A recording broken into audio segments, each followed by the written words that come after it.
d'explication à l'échelle du bassin Seine-Normandie et comment on a accompagné ce catalogue de fiches d'un livret d'accompagnement sur des explications de phytosociologie en particulier.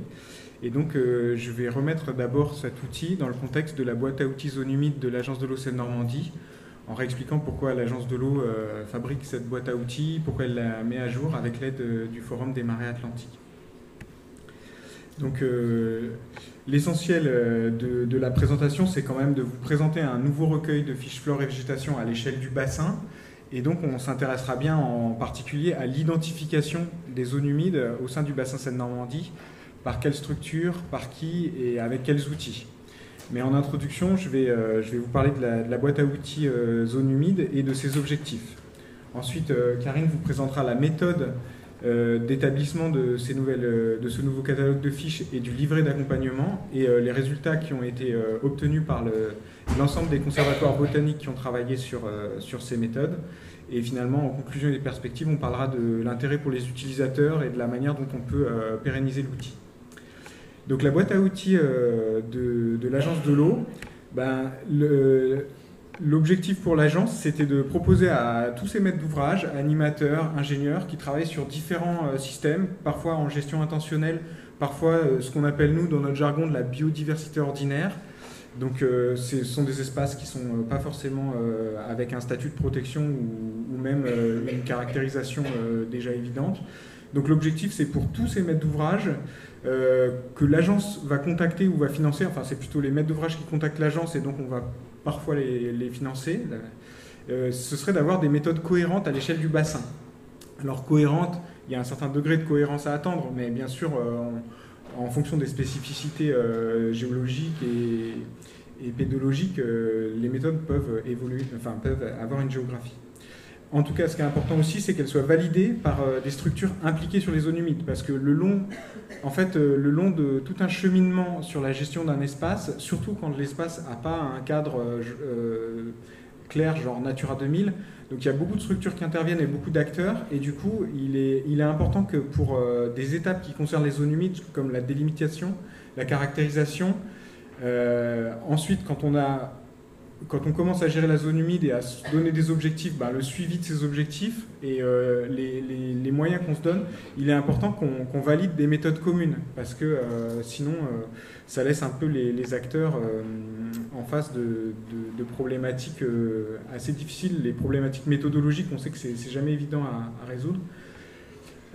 Puis aussi, il y avait un intérêt aussi quand même un peu de standardisation à la base de cette boîte à outils zone humide, c'était de favoriser un outil d'inventaire commun au niveau des inventaires qui a été la saisie de données par Gwern, parce qu'à l'époque, c'était il y a 7 ans, il y avait encore différents outils informatiques et du coup on avait du mal à faire des synthèses de quelles étaient les zones humides effectivement caractérisées sur le terrain à l'échelle du bassin. Et donc ce travail est réalisé avec l'appui du Forum des marées atlantiques, où il y a 2 animateurs spécialisés dans ce genre de travail, de synthèse pour l'ensemble du bassin. Donc la boîte à outils concrètement, ce sont des fiches qui sont rassemblées comme ça. Là j'en ai 40 dans ce premier catalogue, mais les fiches ont évolué et finalement ce sont des fiches communicantes. Il y en a certaines, ce sont des cahiers des charges, d'autres ce sont des livrets. Les nouveautés 2017, c'est santé des zones humides, un livret d'accompagnement justement des fiches flore et végétation. Voilà, il est divisé en chapitres: connaître, se donner des objectifs, caractériser les zones humides. Et dans chacun de ces chapitres, il y a des fiches explicatives. Ah oui, j'ai oublié le lien. En fait, la boîte à outils actualisée, elle est consultable. Toutes les fiches individuelles sont consultables sur le site du Forum des marées atlantiques. Donc là, dans la démarche globale, en fait, il y a bien sûr les étapes de connaissance dont on cherche à donner un peu des méthodes cohérentes. Ensuite, les méthodes de l'action. Et là, pour élucider les sigles, puisque quand on présente les diapos, il faut élucider les sigles. Donc, bien sûr, au niveau ici, on va se centrer sur un outil qui renforce la cartographie des zones humides effectives. Et en particulier, ça permet l'intégration. Vous savez que cette cartographie des zones humides effectives et leur caractérisation, c'est-à-dire leur niveau de pression, les enjeux sur chaque zone humide, ça, c'est un préalable à l'intégration de certains sites humides, soit dans les schémas d'aménagement et de gestion des eaux, dans les trames vertes et bleues, dans les chartes des parcs naturels régionaux ou dans les plans départementaux pour les itinéraires, les promenades et les randonnées. et les documents d'urbanisme. Donc là, on est vraiment dans les étapes de la connaissance qui ouvrent sur des dispositifs de protection.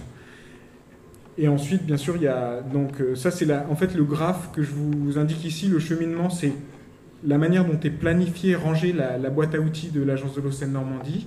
Et dans chacun de ces thèmes, vous avez des fiches. Par exemple, sur le diagnostic sur la définition des objectifs de gestion, pour la dépollution d'un site humide ou pour la conversion d'une prairie pour la conversion d'une culture en prairie humide, on a fait des fiches qui standardisent et recueillent un peu les méthodes et qui listent aussi les acteurs qui ont déjà fait ce type d'objectifs de gestion sur Seine-Normandie. Voilà un peu le contexte dans lequel on va inscrire maintenant des fiches flore et végétation. Donc pour le recueil botanique, je laisse la parole à Karine Douvier. Si tu veux, je peux la faire. Comme tu veux. C'était la motivation du recueil botanique. Pas de souci. Donc l'objectif pour ce guide, c'était à la fois de répondre à l'arrêté national zone humide de 2008, qui préconise en fait l'utilisation de la flore et des végétations pour délimiter les zones humides. Donc l'objectif, c'était de pouvoir créer un guide d'identification de ces zones humides à l'échelle de la Seine-Normandie en constituant deux volets à ce guide, un sur la flore, un sur les végétations. Et comme ça a été évoqué tout à l'heure, l'objectif était de faire un outil scientifique de référence commun à l'échelle du bassin pour pouvoir par la suite mettre en place des protocoles de suivi, évaluer l'évolution des milieux et avoir le même niveau de précision dans la détermination des zones humides. Donc quelques mots sur le bassin Seine-Normandie, sur le bassin qui est géré par l'Agence de l'eau Seine-Normandie. Je ne vais pas vous le décrire dans le détail, juste à retenir, il y a 8 régions qui sont concernées et 29 départements. C'est un bassin sur lequel il y a de très très fortes pressions humaines et qui fait 97 000 km². Donc c'est une surface très importante.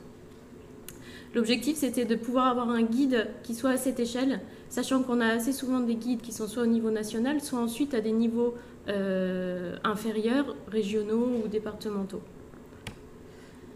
Donc en ce qui concerne les méthodes, elles sont basées sur 3 étapes. La première méthode, la première étape, c'était la réalisation de listes de référence, sachant que dans l'arrêté sur la délimitation des zones humides de 2008, il y a une liste de référence nationale qui est proposée à la fois pour la flore et pour les végétations, mais qui sont parfois incomplètes sur certains secteurs et qui par ailleurs contient l'ensemble des milieux humides à l'échelle nationale, donc qui sur un territoire plus restreint peut ne pas prendre en compte l'ensemble des végétations humides d'un territoire. Ce qui est important, c'est que c'est un travail multipartenarial. On est 2 pour vous le présenter ici, mais il y a au moins une vingtaine de personnes qui ont été impliquées sur ce projet, qui a débuté en 2013, qui va aboutir, on espère, cette année par la publication ou la mise à disposition de ces outils via Internet. De nombreuses personnes qui ont contribué à ce guide sont notamment présentes dans la salle. Comme je vous disais, il y a 8 régions qui sont concernées, donc ce qui représente quasiment autant de conservatoires botaniques impliqués dans la démarche. Donc l'ensemble des conservatoires botaniques concernés par le territoire ont été bien sûr associés à cette démarche et l'animateur était la Fédération des conservatoires botaniques nationaux. Donc pour constituer des listes de référence de plantes et de végétation considérées comme indicateurs de zones humides à l'échelle du bassin Seine-Normandie, la première étape, ça a été de compiler l'ensemble des listes qui étaient présentes au sein des conservatoires botaniques pour ce territoire, à la fois pour les taxons et les syntaxons, donc tout ce qui était catalogue flore et végétation déjà existant, de les homogénéiser, donc de prendre un référentiel commun, ce qui n'a pas été l'étape la plus facile, vous vous en doutez, et ensuite d'avoir une relecture critique sur les listes qui étaient présentes dans l'arrêté national. Donc sur cette base-là, on a à la fois déterminé une liste commune avec l'arrêté, des listes communes avec celle de l'arrêté ministériel, et des listes complémentaires qui sont à prendre en compte dans le cadre du bassin Seine-Aval comme étant des indicateurs de zone humide. Le résultat, c'est que on a pu déterminer sur l'ensemble du bassin 520 taxons qui sont indicateurs de zone humide, donc qui représentent 503 espèces, 16 sous-espèces et une variété. Il y en a, sur ces 520 taxons, 420 sont inscrits sur la liste nationale, sur les 831 de la liste nationale globale, et 60 font partie de listes complémentaires qui sont spécifiques au bassin Seine-Normandie. Donc ce qu'il faut savoir, c'est que ces listes complémentaires, pour pouvoir avoir un rôle juridique, doivent être validées par les CSRPN régionaux pour pouvoir intégrer officiellement cette liste. Donc ce qui a été fait sur notamment la partie haut-normande et ce qui est en cours également sur la Lorraine, je pense. Donc le référentiel utilisé, ça a été TaxRev 7. En ce qui concerne les végétations, donc là le référentiel utilisé, ça a été le prodrome des végétations de France dans sa deuxième version, donc qui est en cours de parution. Donc essentiellement pour toutes les classes qui étaient sorties, c'est ce référentiel qui a été utilisé. Et sinon c'est le référentiel, c'est le PVF1 qui a été utilisé. Donc 836 taxons ont été retenus, ce qui représente 38 classes, 165 alliances et sous-alliances, donc sur 209 qui étaient retenus au niveau national, et 633 associations ou groupements. Ce qu'il faut savoir, c'est que dans l'arrêté ministériel, c'est le niveau alliance qui est retenu comme ayant un rôle dans la délimitation. On a souhaité ajouter les classes qui, dans la perspective d'un guide, sont indispensables aux acteurs, aux utilisateurs, pour pouvoir ensuite se diriger vers les différentes alliances, et également les associations qui sont un niveau de terrain important et intéressant pour pouvoir agir concrètement et efficacement. Donc, de façon, on va dire, temporelle, l'ensemble de ces listes de référence sont accessibles soit sur le site de l'Agence de l'eau qui vous a été présenté tout à l'heure par Bastien, ou sur cette adresse, donc sur Calaméo. Non, en fait, c'est sur le site du FMA. Il y a deux sites, Calaméo et le site du Forum des Marais Atlantiques. D'accord, donc la première adresse, c'était le site du Forum des Marais Atlantiques, voilà. Et sur ce site également, mais sachant que ça va être temporaire, c'est juste le temps que ce soit sur le site de l'Agence de l'eau, je pense, de façon... Oui, je pense que c'est possible de le mettre sur le site. Ouais. Bon, c'est notre conclusion, donc je déflore un peu là, j'avance. Donc la deuxième étape, une fois qu'on avait ces listes de référence, ça a été de réaliser des fiches descriptives.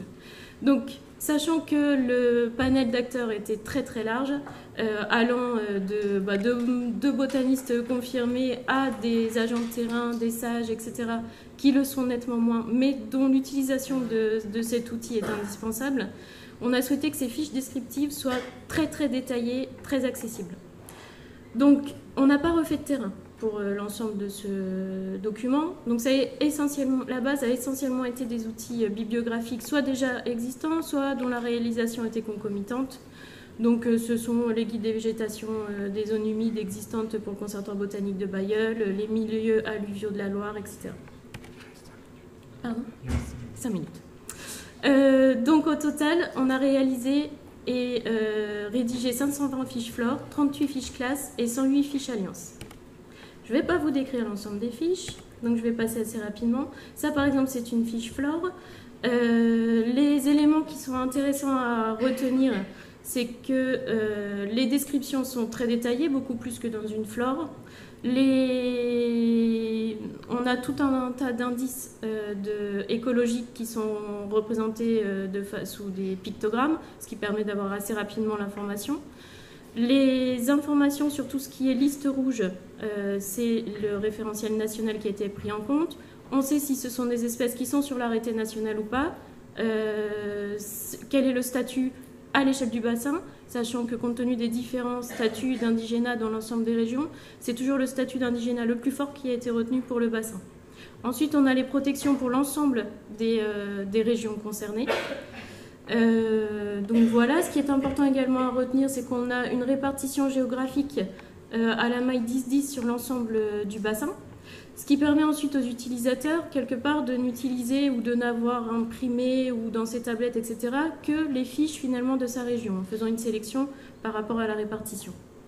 Un autre élément important, je ne vais pas tous vous les détailler du coup, c'est les végétations concernées. Donc c'est le dernier ici.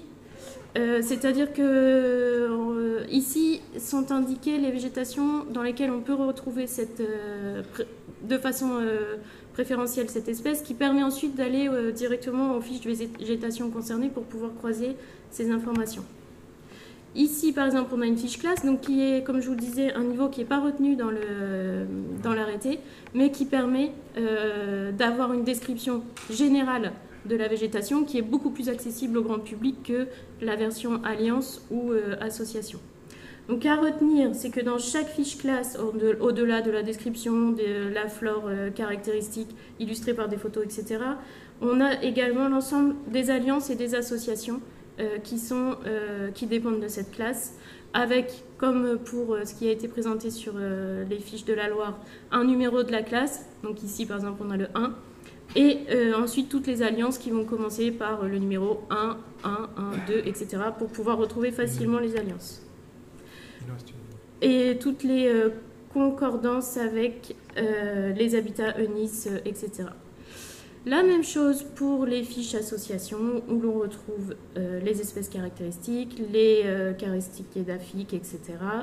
Une répartition à l'échelle du bassin, donc qui cette fois-ci est départementale. Quelques indications sur les menaces, gestion, etc. La troisième étape, pour accompagner l'ensemble de ces fiches, qui sinon, comme vous imaginez, représente un bloc assez conséquent, puisque c'est plus de 1500 pages si tout était imprimé, c'est l'accompagnement par un livret pour indiquer comment utiliser ces fiches, les contextualiser, expliquer comment on les utilise, expliquer tout ce qui est méthode de l'arrêté national zone humide. Donc c'est un livret qui, lui, a vocation à ne pas évoluer dans le temps, sachant que les fiches ont pour vocation à être mises à jour régulièrement en fonction soit de la taxonomie, soit de l'avancée des connaissances, etc.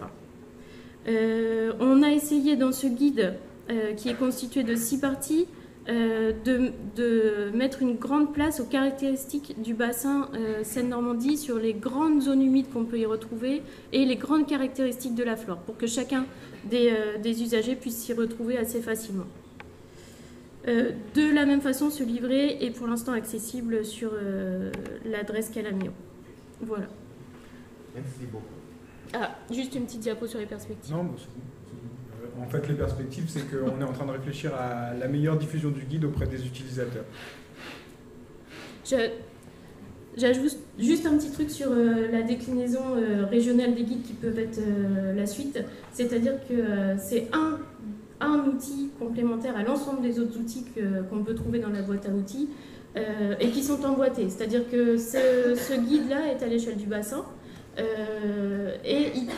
si on prend l'image de la boîte à outils, on peut considérer que c'est une débroussailleuse. C'est-à-dire que ça permet de dégager le terrain, de comprendre. C'est une orientation, savoir où on est, où on va, etc. Après, si on veut rentrer plus loin sur le terrain avec des précisions patrimoniales, etc., il y a d'autres guides qui sont actuellement en cours de réalisation, comme le guide des végétations de zone humide qui va être présenté tout à l'heure, ou les clés de détermination qui ont été présentées auparavant sur le territoire de la Loire. Donc là, on serait plus dans du désherbage un peu plus précis. Voilà. On laisse du temps. Merci.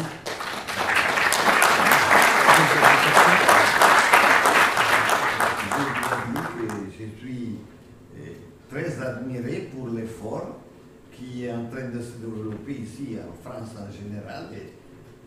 Et vous êtes un exemple pour faire connaître les milieux humides. Parce qu'en Italie, il n'y a pas une politique comme ça.